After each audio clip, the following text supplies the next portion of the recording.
नमस्कार। आज आम कोणार्क मंदिर रहस्य संपर्क में जानिबा। कोणार्क मंदिर बा सूर्य मंदिर नाम परिचित। यह कला रंगर देखा जाउथिबारु एहाको ब्लैक पगोड़ा मध्य कहा जाइथाए। सूर्यंकर प्रथम किरण मंदिर नाटमोहन रे पड़ुथिबारु एहाको सूर्य मंदिर कहा जाए। ओडिशा जहाँकि मंदिर मालिनीर राज्य एवं कोणार्क ओडिशा रे अवस्थित। गंगवंशर राजा प्रथम नरसिंह देव यही सूर्य मंदिर को निर्माण करथिले। मंदिर आकृति रथ परि थिला।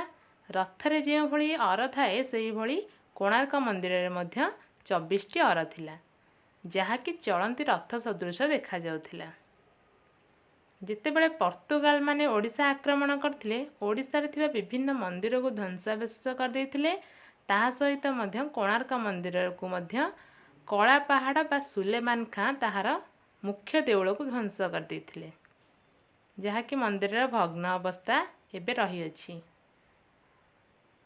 बंगोपसागर कूल यह अवस्थित थिबारु सेही रास्ता दे जहाज गुड़िक मध्य जाउथिला। यह थिला संपूर्ण मंदिर दृश्य। मंदिर गुड़िकर जोड़े पत्थर एवं लुहा चुंबक द्वारा होइथिला।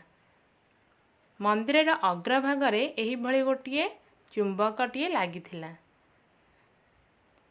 यह थिला मंदिर ऊपर भाग जाकि चुंबक मैग्नेट थिला।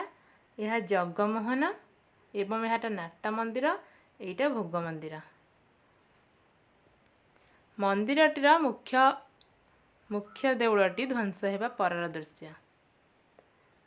ध्वंस हो परे चुंबक पत्थर अधा रही जाइथिला, जहाँकि मंदिर पाखरे जाउथिबा जहाज गुड़िक जेतेबेले बंगोपसागर दे जाउथिले, मंदिर पाखापाखि होई जिबा समय रे कंपास गुड़िक काम करनथिला, जहाँकि दुर्घटना घटी केते गुड़ाए जहाज सेठारे विलुप्त हो जाइथिबा कथा लेखा अछि। जहाद्वारा कि बहुत गुड़ाए जहाज यही भली भाव में विलीन हो जिबारु मंदिर को पोती दिया जाई थिला। जेतेबेले 1900 मसीह इंग्रेज माने ओडिशा को आसिले, सेतेबेले लॉर्ड कर्जन यही मंदिर पुनरुद्धार करथिले। Thank you.